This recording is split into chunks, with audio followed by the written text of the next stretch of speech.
To think of it, first of all, I usually start from the first principles. What is really global talent? What's it about? What's the initiative about? And the whole idea of a global talent is, we have some countries, they have a scheme to attract the best and brightest, as they call it. Don't be pushed away by the best and brightest. You are the best and brightest in what you do. So just, yeah, think of it that way. There's something unique that you have to offer. So they want to attract the best and brightest in some fields.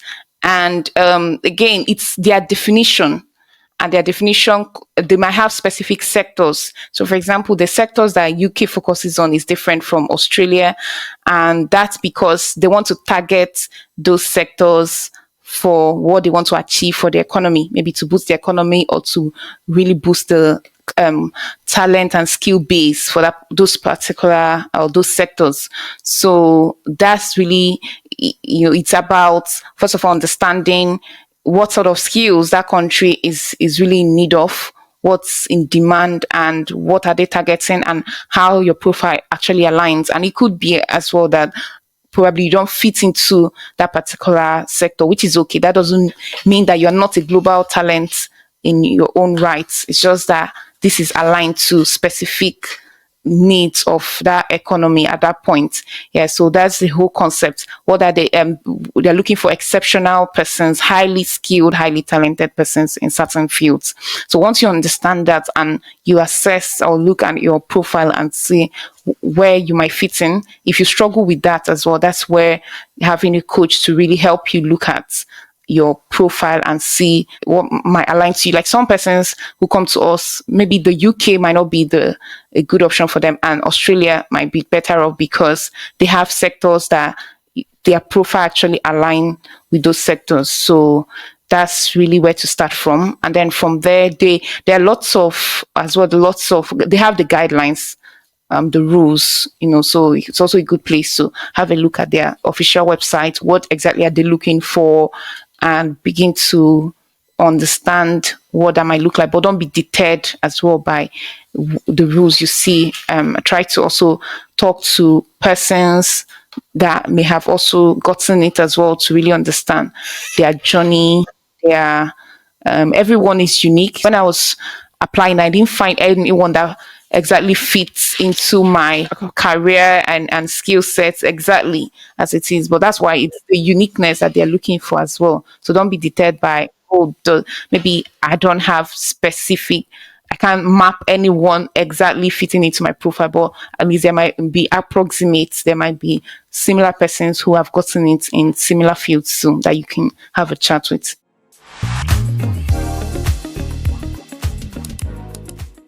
Yeah.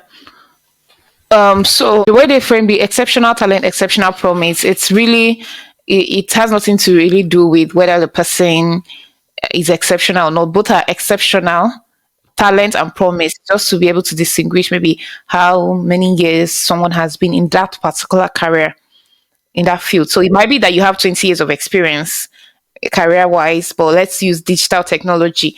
You've only spent the last 4 years in tech. So you are an exceptional promise in digital technology, right? Regardless of the length of your experience, your entire career, they have guidelines. So you have to have a look and see where you fit, mostly by the length of your expertise in that sector. So that's what they check roughly, or there may be other things around that, but roughly it's around how, if you're an early career person in that field, then you're looking at exceptional promise. If you have more extensive length of experience, then you're looking at exceptional talent.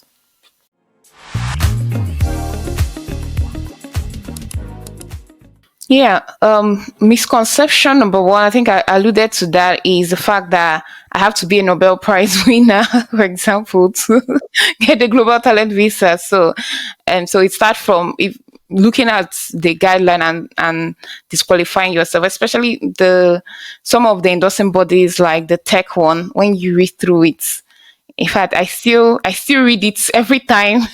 I'm working with people. I still look at it every time. You just need to refresh yourself. So it's like, and the way you interpret it too matters. So don't, first of all, just really disqualify yourself and say I don't fit in. Make sure that you dig deeper to see, okay, what are the skills, what are the things I've done that are aligned with the application and all that. So that's the very first thing. To You don't have to be like a Silicon Valley, founder and those sort of profiles to get it. Then another thing is you just understand as well that there is a process, the endorsement process. You have to put the documents in a very, the people that are looking at the document, they are not, hopefully they're not AI yet. It's humans. So just understand that you want to present it in a way that is really understandable. Don't assume that maybe I'm an AI expert, so Maryleen is going to be looking at the kind of assessor that I'll get, because you might get someone who is not really into that field, or so. Or so just assume that you're presenting it to someone who might not be an expert in your field and make it very clear, very understandable, and very sharp as well, not ambiguous. So these are some of the things that we see that the way the presentation matters so much, and it can make or mar an application.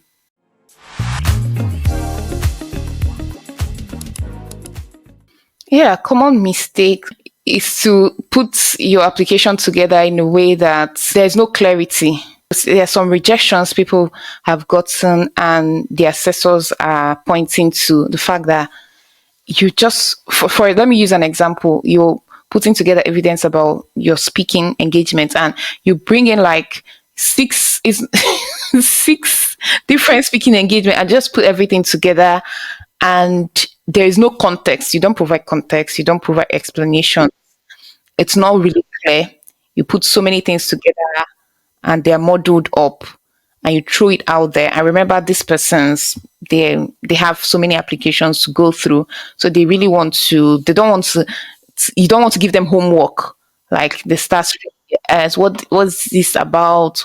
This is not adding up, So I always say that one weak point in application, one way is like a bad egg in mixing the bad spoiled egg in the midst of the good one. It can dent the entire application.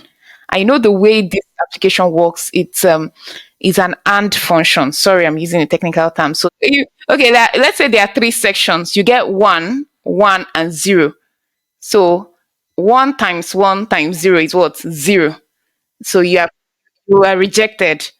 So you have to get one, one, one. That's the way it works.